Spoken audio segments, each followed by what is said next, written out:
나라가 나란지 의원님 좀 잘 좀 해주세요. 미치겠습니다. 미치겠어요? 사실 도대체 나라가 어떻게 돌아가는지를 모를 상황이고 이것을 전 세계가 보고 있지 않습니까? 네. 사실 그런 측면에서 오늘 한국은행 총재도 최상목 네. 대행이 이렇게 2명이라도 임명한 것은 잘 잘한 했다라고 거다. 네. 국민의원들을 향해서 지금 정신 좀 차려라라고 그렇죠. 쓴소리 했다는 거 아닙니까? 맞아요. 실제로 저는 최상목 지금 대행이 다른 행동하지 말고 기본만 했으면 좋겠습니다. 그렇죠. 기본만 하고 법과 원칙이 정해놓은 그런 행위 정도만 하고 그리고 경제 상황을 체크하는 정도만 해도 나라는 바로 세워질 것 같습니다. 맞습니다. 지금 화면 보시는 것처럼 이창용 한국은행 총재는 최 대행이 어려운 결정을 한 덕분에 우리 경제는 정치와 분리돼서 가고 있으니 걱정 말라는 메시지가 전해지고 있다. 그런데 여기에 책임이 있는 국무위원들이 왜 비난을 하냐. 지금 매우 화가 났습니다. 지금 그나마 2명이라도 임명해 놨기 때문에 환율이며 대외 신린도며 경제적인 부분이 조금이라도 좀 커버가 되는 건데 정말 나라를 망칠 작정이냐 매우 화가 났다는 거. 저게 사실 그 F4들의 외침입니다. 제가 여러 번 말씀드렸지만 그 계엄령이 선포되는 바로 그날 11시 40분에 F4들이 회의를 했다는 거 아닙니까? 지금 최상목을 공격하는 사람들이 용산에서 실제 누가 주도하는지 모르고 그럽니까? 아니면 진짜 몰랐어. 대통령이 지금 건재한데 뭔가 진두지휘를 하고 있는데 너 왜 이래? 이런 겁니까? 아니면 최상목도 어느 순간에 판단해보려고 하니 이게 대통령이 없는 거야. 다른 사람이 주도하고 있어. 그렇죠. 이게 확인되면 어떻게 해야 돼요? 국무위원이. 권한은 가지고 있어. 그러면 당연히 지휘자를 보겠죠. 네. 지휘자가 윤석열이 아니라는 거예요. 그게 여러 정황으로 지금 나오고 일부는 증거로서 이렇게 나오잖아요. 그럼 최상목이 저런 선택하는 거는 자기 살기 위해서라도 2명은 임명하고 1명은 그냥 합의해 오라고 던지는 것이 어쩔 수 없는 선택이었다. 저는 그렇게 보기도 합니다. 맞습니다. 최상목 씨 같은 경우에는 지금 하나가 한덕수 전 권한대행만큼은 아니지만 이 비상계엄에 발을 뺄 수가 없는 상황인 것 같은 게 그때 윤이 최상목 씨한테 쪽지를 건네줬고 예. 본인이 계엄이 해제되기 전까지 그거를 알리고 실행을 다 완벽하게 되진 않았지만 실행을 하려고 도모를 했잖아요. 그게 내란주에 관련해서 실행이 되지 않더라도 내란 선전에 이제 가담을 하면 처벌 대상이더라고요. 네, 일단 본인은 예. 뭐 실행하려고 한 게 아니라 쪽지를 주머니에 넣어놓고 있었다가 나중에 차관보에게 줬다 뭐 이런 얘기를 하고 있죠. 근데 사이코메트리도 아니고 그 손 대면 네. 읽을 수 있는 능력이 그분한테는 없잖아요. 종이 그래서 지지를 딱 내용을 받겠죠, 느꼈다는 당연히. 거 아닙니까? 근데 사실 저는 그 노 변호사님과 달리 F4의 비상 소집이라는 것도 사실 일종의 그 알리바이. 아니요, 알리바이를 넘어서 이 계엄 정부, 계엄 정권이 그래도 안정적이다라고 하는 것들을 일종의 보여주기 위한 것이 아니었나. 그렇다면 그게 과연 그렇게 자발적으로 선의적으로 해석할 수 있을까? 그렇지. 예. 선의적으로는 알겠습니다. 죄송합니다. 삐딱해서. 아닙니다. 그래도 네. 경제 전문가니까 경제 그렇죠. 방어는 해야 되고 다음날 주가 폭락할 거 누가 봐도 뻔했으니까 맞습니다. 뭐 처음에는 주가를 그 폭락하지 못하도록 거래 정지도 좀 했다라는 거 예, 아닙니까? 좀 그러다가 막았어요. 계엄이 풀리고 나서 어느 정도 막았던 것이고 사실 그래도 최상목 대행이 이 정도 했으니까 환율이 지금 덜 올라갔고 헌법재판관들을 2명이라도 인정을 했으니까 지금 맞습니다. 괜찮은 건 아닌가 하는 생각 정도는 할 수 있죠. 네. 자, 이제부터 정말 중요한 얘기 하겠습니다. 윤석열 씨 체포 언제 하냐? 이게 오늘 사실 계속 화두였는데요. 제가 오늘 사실은 그 한남동 관저에 나가 있는 분으로부터 연락을 받은 게 4시 정도였어요. 한남동 관저 왔는데 우리 포함해서 지금 급하게 뭔가가 움직이고 있다. 기동대들이 추가로 모이고 네. 그 워낙 뭐 보안이고 예측이 어려워서 말을 다 해주기는 어렵지만 오늘 집행할 수 있을 것 같다. 이런 얘기를 사실 제가 오늘 4시경에 받았어요. 제보를. 그래서 저도 되게 예의주시하면서 깜짝 놀랐었는데 지금 얘기를 들어보면은 관저 정문에 있는 주변 차량 진입로는 경찰이 이미 확보를 해놓은 상태이고 근데 태극기 노인분들이 너무 많아서 경찰들이 사실은 이 부분은 어떻게 해야 될지 너무 걱정을 했다는 얘기고요. 경찰 특공대장 같은 경우에 연락이 안 되고 그러고 있었다. 그래서 되게 긴박하게 상황이 좀 전개되고 있었다라고 하는 얘기를 제가 지금 오늘 들었습니다. 그런데 결국 공수처에서 오늘 얘기를 했습니다. 오늘 아니고 내일 집행할 것이다. 뭐 이런 얘기 지금 하고 있지 않습니까? 그 네. 이유가 노인분들 밤 되면 너무 위험하고 이들이 너무 과격하게 행동할 것 같아서 그리고 대통령에 대한 뭐 예우 차원에서라도 일단은 좀 새벽 심야 이런 거는 조금 피하려고 한다. 뭐 네. 이런 얘기까지 제가 지금 들었거든요. 어떻게 된다고 합니까? 그 오늘 이제 시위를 하면 시위 이제 보여주는 거 이건 데모 이런 의미가 아니고 이제 경찰이 어느 정도 위력을 과시할 것이다라고 하는 것이 이제 오후 4시까지 됐던 것 같고요. 네. 오늘 아침에도 오늘 오후에 집행할 수도 있지만 그렇죠. 실제로는 내일 아침이다. 시간까지 나와 있고 그리고 경찰을 이렇게 협조를 받으면 뭐 특공대에서 몇 명까지 이렇게 차출하기로 내부적으로 논의가 됐다는 것은 있었는데 이제 내일 아침에 아마 이제 실행이 되지 않겠습니까? 네. 야간에는 실제로 이제 할 수가 없고 말씀하신 대로 그리고 이제 오늘 이 상황에서 간다 서너시에 딱 가니까 이제 쉽게 얘기하면 이제 판세를 봐야 되지 않습니까? 판세가 보니까 이게 들어눕는 사람들의 기운이 꺾여버린 거예요. 맞아요. 더 이상 안 간다. 그리고 알고 보니까 어저께 나왔던 윤석열의 편지 그리고 김건희 움직임 거기다가 유튜버들이 다 모여서 하는 이야기가 한두 군데다가 전화한 게 아니고 수십 군데 전화를 해서 다 모였으니까 야 너 누구한테 전화 왔어? 누구? 그러니까 오더의 주체가 최초의 발언지가 누구냐? 이거 아니야. 윤석열 쪽에서 와야 되는데 다른 데서 온 거예요. 이런 것들이 급속도로 확산되면서 지금 여기에 정광훈이 있습니까? 없습니까? 없어요. 없죠. 왜 갑자기 없어졌어요? 지가 주도한다면서. 그렇죠. 지가 여기서 1000만 명 그저께 모은다고 하더라고요. 1000만 명이 아니고 지금 1000명 정도 남아 있겠나? 어디 갔어 이 사람? 안 돼요. 천명 안 돼요. 처벌받을까봐 걱정되는 것 같아요. 국가혁명 의장이라면서 지금 혁명 상황이라면서 윤석열을 살려야 된다면서 왜 갑자기 이 사람이 사라져 버렸냐고요. 내일 아침에 보시고 모레 또 보시라고요. 자 이게 뭔가 이제 이상하게 돌아가는 거죠. 그래서 기세가 꺾였고 두 번째 누가 주도하는지가 알려지니 이제 국힘에서도 힘을 보태기가 어려운 어렵죠. 상황이죠. 그러면 이제 내일 아침에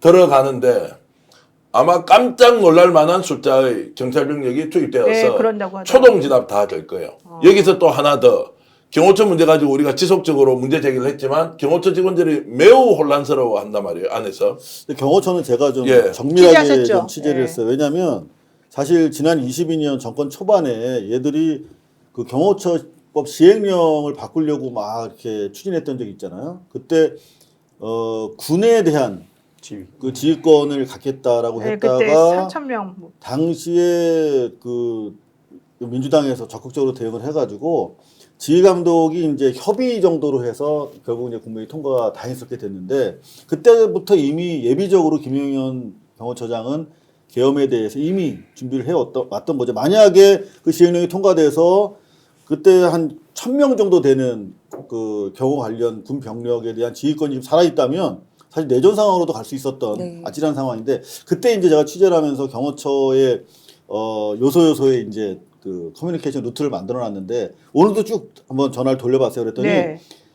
두 가지 사실 보도 때문에 전화를 했거든요. 하나는 그 채널A인가 거기서 그 경호처 관계자 말을 빌어가지고 고소고발까지 하겠다 체증하고 그 장비까지 내려보냈다 뭐 이런 보도가 있었어요. 당장 경호처에서 사실 아니다라고 부인했지만 그러니까 영상 체증을 통해서 개별 경찰관들에 대한 고소고발을 진행하겠다. 뭐 이렇게 그렇죠. 얘기가 나왔었는데 그리고 이제 아니다. 그건 사실 아니라고 네. 경호처에서 반박 자료를 냈고 그 다음에 그 괴를 같이 하는 결국 똑같은 소스에서 나온 얘기 같은데 석동현이가 체포 가능하다라는 취지의 이제 발언을 하지 않았습니까? 근데 이게 같은 소스에서 작업을 한 것 같아요. 경호처의 현 경호처장이 이제 박종준, 네. 김용현 똘마니 아니겠습니까? 그러고 네, 경찰대 네. 이기 출신. 네. 예. 근데 그 이제 라인에서 그렇게 언론 플레이를 한 건데 그래서 이제 그 경호처의 진짜 너희들 그 직원들의 생각은 어떠냐 광범위하게 물어봤더니 딱 한마디가 그거예요. 그 사람들과 우리는 온도차가 다르다. 생각하는 온도차가 다르다. 그 사람들은 윤석열 개인을 지키겠다는 사람들인 거고 우리는 대통령직을 경호하는 것이다. 그래서 적법한 절차에 따라서 집행을 한다는데 어떻게 우리가 막겠느냐라는 취지로 대부분 그렇게 생각을 하고 있다는 거예요. 그래서 그러니까, 예. 경호 조치가 어떻게 지켜보시는지 한번 지켜보시면 알 거다. 그래서 사실 저는 그 부분에 대해서 걱정하지 않았고 오동훈 공수처도 충분히 그 정도의 교감은 하고 있을 거다. 그러니까 지금 요점이 이거죠. 그러니까 지금 말씀하신 걸 잠깐 정리를 해보면 체포영장을 집행할 때 경호처들이 나서가지고 결사항전하듯이 항동해가지고 결국에는 물리적 충돌이 크게 일어날 수 있다 이렇게 걱정하는 말들이 사실 나왔는데 언론 플레이를 하는 거죠. 그게 아니다라는 겁니다. 그래서 오늘 국회 운영위 차원에서도 기자회견을 했습니다. 네. 박찬대 원내대표가 이례적으로 기자회견장까지 가서 경호처에 대한 기자회견을 했고 경고를 했죠. 네. 그 내용이 뭐냐면 분명히 직원들하고 간부들은 입장차가 있을 겁니다.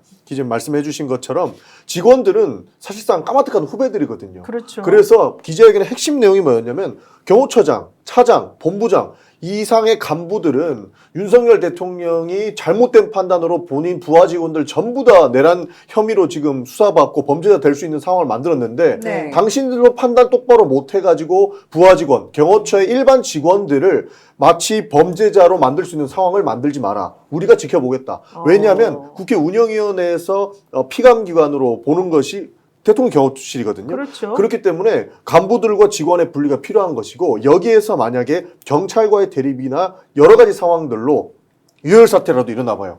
그 직원들 큰일 나는 겁니다. 그렇죠. 그래서 그런데 그런 걸 아주 적절하게 시의적절하게 잘 짚어주는 거예요. 네. 박찬대 맞아요. 대표 같은 경우에 그게 먹힙니다. 그러니까 지난번에 수방사나 그 특전사 같은 경우도 윗선이랑 현장 실무팀이랑 이게 온도차가 달랐기 때문에 네. 실행을 하지 않은 거 그랬죠. 아닙니까? 그러니까 마찬가지로 경호처에 대해서도 이미 온도차가 다른 와중에 그런 메시지를 강력하게 심어주면 훨씬 더 안심할 수 있는 제가 상황이죠. 전해 들은 바에 의하면 네. 대통령실 경호처장과 차장이 지금 극도로 다르네요? 대립하고 있는 상황으로 알고 있어요. 어떻게? 처장은 안 하고 싶어요. 안 맡고 싶어요. 안 맡고 싶다. 네, 그러니까 공수처에서 우리한테 요구한 대로 들어 협조하고 네, 싶은데 공문도 받았잖아요. 자기가. 그 밑에 이제 네. 차장은 어떤 시그널을 받은 모양이죠. 만약에 이거 잘 막아서 성공하면 네가 처장이야. 이런 이야기를 들은 모양이더라고요. 그게 왜 그러냐면요. 네. 이게 사실 처장 같은 경우 한 차례 소환 조사도 받았어요. 네. 그리고 12월 3일 날 계엄 3시간 전에 서울청장이랑 경찰청장을 불러서 윤석열이 뭐 격려했다라는 거 아닙니까? 근데 네. 그거를 불러 모은 선수가 이 경호처장이야. 네. 근데 경호처장은 사실은 경찰 라인에서는 입지전적인 인물입니다. 그쵸. 그러니까 22살에 경찰대 수석 졸업하면서 졸업하고. 행시 합격한 사람이야. 그래가지고 31살이니까 총경을 달았나 그래요. 여하튼 그런 사람이기 때문에 비록 자기가 진짜 계속 물 먹고 있는 와중에 경호처장, 차장 올라왔지만 그래도 머리는 있는 사람이거든요. 그래서 아마 상황 판단을 하고 더 있는 이상 것이다. 자기가 발을 담궜다가 기왕에 지금 조사받고 있는데 네. 이거는 큰일 빼박 나죠. 빠져나갈 방법이 없는 여기 거죠. 계신 분 중에 한 분이 제가 알기로 국민의힘 지역 시당위원장 출신인 걸로 알고 있거든요. 그래서 아마 그거에 또 짐을 좀 털어버리고 싶어 하는 것 같아요. 네. 그래요. 참 이 취재 경로가 다른데 대단하시기는 대단하십니다. 지금 경호처장하고 경호청 차장, 경호청 차장은 지난번에 국회 운영위에 나왔던 김성훈 차장 이 사람은 네네. 이제 원래 경호처 공무원 출신인데 퇴직을 하고 난 뒤에 이번에 발탁이 돼서 들어온 사람이고 경호처장은 박종준인데 경찰대 이기고 그렇게 이제 엘리트 경찰 요원이었는데 정말로 바깥으로 야인 생활하다가 이번에 이제 불려서 네. 김영현한테 불려서 이제 갔잖아요. 그 이분은 원래 목회자를 하려고 맞아요. 이제 목사 안수받고 이런 과정에서 갑자기 이제 들어가게 됐는데 이게 이제 너무나 감당하기 어려운 큰일이 벌어져 버린 맞습니다. 거예요. 나 괜히 들어왔다. 이거 괜히 들어와서 큰일 났는데 계속 위에서 압박을 넣는 거는 야 이거 강제로 막아. 유혈충돌 되더라도 어쩔 수 없어. 경호법상 그런 거 아니냐라고 하니까 이 사람은 지금 미치고 환장하는 거예요. 네. 그런데 그 밑에 있는 김성훈이 명확하게 입장을 안 내놓고 있는 거예요. 국회 운영이 나와서 했던 이 사람이. 네. 그러니까 그 밑에 이제 부장이 있고 쭉 직원들이 한 500명 정도 있는데 700명. 예, 다 합쳐서 한 700명 정도 되는데 이제 어떻게 하느냐. 그러니까 이제 경호처장이 머리가 아프니까 사실 저희들 같은 사람 또는 바깥에 있는 사람들이 어떤 식으로든 개입을 해주기를 좀 바라는 느낌? 맞습니다. 근데 민주당이 진짜 이번에 22대 때는 달라요. 너무 잘하고 힘을 있잖아요. 실어주셨잖아요. 바로 그렇죠. 딱 나와서 네. 예전에 이제 계엄군 있을 때도 시민들이 다 계엄군으로 동원됐던 사람 막았잖아요. 네. 근데 민주당도 이런 시점에 법 지켜라. 안 따라도 된다라고 하는 메시지가 이 5, 600명이 안심을 할 거 아니에요. 그 다음부터 어떻게 됩니까? 적극적으로 막으라고 못하니까 공무집행이 정상적으로 이루어질 수 있다. 이렇게 갈 수 있는 그렇군요. 그러니까 저희 거죠. 조국혁신당도 아예 네. 이분들의 실명을 논평에 다 넣어서 그래요. 그렇게 해줘야 돼요. 맞아요. 해서 조금 부담이 될 만큼 좀 느껴져야 된다고 네, 생각합니다. 미느님이 이상호 기자 진행하는 고발뉴스 구독하고 좋아요 꼭꼭 부탁드린다고 하고요. 네. 돌뱅이님이 대한민국 최고의 저널리스트 취재 대마왕 스픽스 정기현 대표 우리 깨어있는 시청자 여러분이 구독과 좋아요 많이 눌러주십시오. 그리고 200만 300만 구독자 만들어줘가지고 전기현 대표 좀 혼쭐 내줍시다 이렇게 말씀하셨어요. 아이고 막 기왕이면 전용기 TV도 한번 아, 네. 전용기 TV 전용기 TV. 제가 네, 저희들이- 마지막에 따로 좀 꼭 네, 말씀드리겠습니다. 전용기 그래야 TV가 지금 진행 중에 있습니다. 네. 저도 구독 좋아요 할게요. 감사합니다. 정의원님. 아직 콘텐츠가 많이 없는데 네. 앞으로 더 많이 양산해서 사실 시민과의 대화를 좀 이끌어 그렇습니다. 합니다. 네, 근데 저 맞습니다. 개인적으로 윤석열은 이제 끝났다는 생각이 드는 게 김홍일 그다음에 윤갑근 이렇게 선임서 제출했다고 들었거든요. 근데 석동현 씨는 선임서 제출도 안 해요. 안 한 상태에서 안 해요. 계속 헌법에 위배되는 얘기들만 하고 있고 그리고 윤갑근 씨 같은 경우는 기자들한테 논평에도 쓰긴 했지만 선임계를 제출했다고 하더라고요. 그래서 제가 PD님한테 올렸어요. 변호인 선임계는 일본 법원에 제출을 하는 양식이거든요. 그러니까 예전에 윤석열한테 공천을 2번인가 떨어진 걸로 알고 있어요, 네, 이분이. 맞아요. 네. 그래서 옆에 붙어서 정말 마음의 앙금을 이런 식으로 푸는 건지 친일 매국의 프레임에서 윤이 빠져나오지 못하도록 계속 우리한테 이런 대단하다. 네, 주입을 하는 소스를. 건지 모르겠지만 아, 저게 선임계라고요? 예, 근데 이제 대한민국 법원에 제출하는 거는 선임서예요. 예, 예. 그래서 굳이 기자들한테 나 의견서도 제출했고 선임계도 제출했다를 강조하는 걸 보면 이게 일본의 틀에서 벗어나지 못하도록 윤을 묶는 것 같고 왜냐면 공천을 못 받았거든요. 이 윤갑근 씨가. 아니 저 양식을 실제 법원에서 씁니까? 아이 저런 이거 거안 일본 씁니다. 양식이에요, 저거 일본 우리는 안 양식. 씁니다. 일본 변호인- 양식을 지금 현재 대한민국 법원에 안 쓰죠. 안 쓰는데 저걸 냈다는 거죠 지금 얘기가. 그러니까 선임계라는 그 워딩을 함으로 해서 윤석열을 친일 매국으로 아예 프레임을 가둬버리는 작업을 했던 것 같고 김홍일 씨는 선배고 술 친구면서 언론에 한 번도 나와서 선임서 제출한 몇 안 되는 변호인인데 입장 표명이 없어요. 아이고. 그러니까 다 버린 거죠 이제. 네. 예. 스픽스는 말하는 언론입니다. 대세는 유튜브, 그중에서 스픽스. 좋아요, 댓글, 구독, 알림 설정. 여러분이 저희를 사랑해 주시고 우리가 여러분을 사랑하는 4가지 방법입니다.